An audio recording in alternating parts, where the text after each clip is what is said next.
Just finished training in cardio. And as I was doing my cardio, I was listening to some music and I got to thinking. And this is probably, I've slowed the treadmill down where I can talk and catch my breath. Walked about 12 minutes, coming up on 12 minutes at 4 miles per hour. You know, I did pretty good. Got a good back and bicep exercise in, but that's not the meat and potatoes of this story. When you lose your father figure in life, and this is probably something that's difficult to speak on, and it's took me until now to be able to do it. But you know, in your life, and it might not have been your dad, you might have been close with your dad, but there was one man that you probably looked up to more than anybody, and I'm speaking to men right now in particular. Whether that be your grandpa, whether that be your uncle, maybe even an older brother was that guy to you. Well, for me, that man was my papa, my grandpa that passed away in October. Well, I don't know. It kind of felt like with him, in a way, it was like I knew I always had something to keep myself grounded. I thought I was a man at that point in life, but I knew I could always rely on him. It's like I knew I had him as a backup. And I ain't saying there are people that I couldn't call now that wouldn't do anything they could for me. They do. There's people I could call now and ask for anything. Multiple people. And they probably wouldn't say no. But I don't like to ask people for things unless I really need them. I'm not going to ask. You know what I mean? If you offer, yeah, you know, that's a different story. But I don't know. It was different with my papa.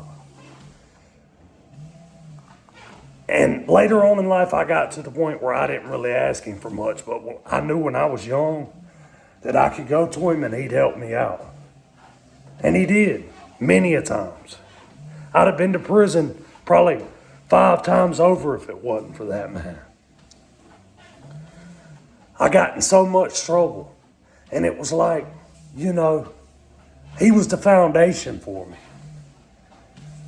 And I was still in a kid mind frame, even at the age of 32 last year. I'm 33 now, just turned 33 March 27th.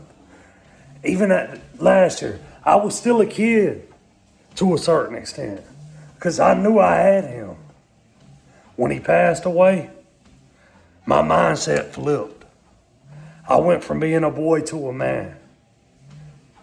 I kind of put on his shoes for a minute and took a look at life the way he would, the way he always told me to. Started applying the things that he told me to do for once in my life. And I had applied a lot of it, but not 100%. Now, I'm 100% applied. Everything he ever told me, I put it into my heart. Sometimes I might be digesting old things that he said before I go to sleep at night. And I'm like, God, help me apply this to my life. But when I lost him, I truly became a man, I feel, in my heart. Of course I'm a man. I took care of my family. But this is on a whole nother level. And a lot of people, a lot of men wouldn't admit to this. But I'm humble. That's how you're supposed to be. Ain't nobody perfect. Everybody's made mistakes. Am I going to make mistakes? Yeah. Am I going to be perfect? No. I'm far from it. I sin every day. But I tell you, after you lose your father figure, somebody you really rely on that tried to push you in the right direction all your life, it really does something to you. It changes you. And you know what? Just because he passed away don't mean he's gone. He's still living on right here in my heart and always will. And all those precious memories. I can still hear his voice now, clear as day in my mind. I still got memories.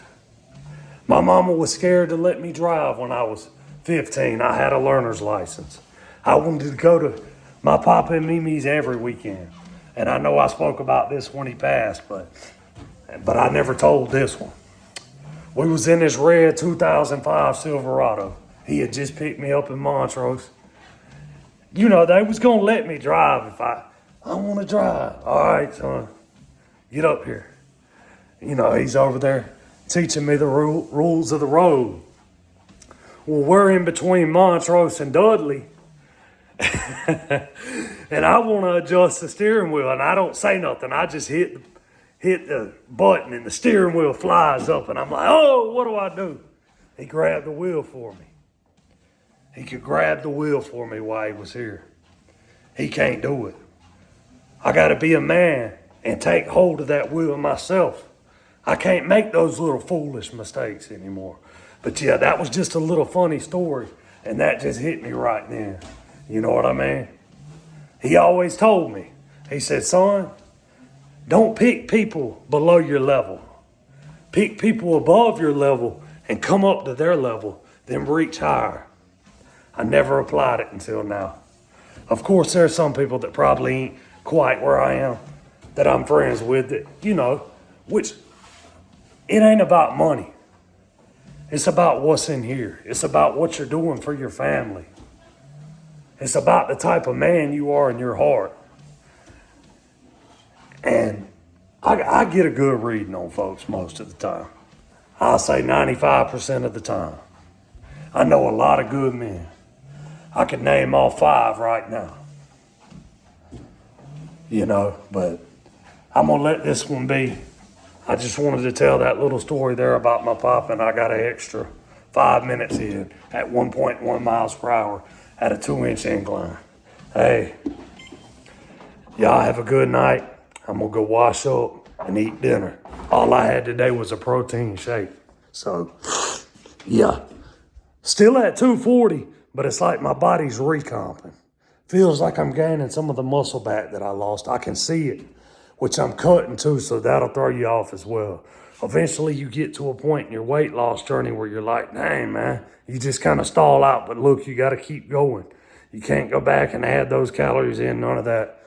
You just got to keep walking forward. Maybe adjust something. Maybe add in more cardio.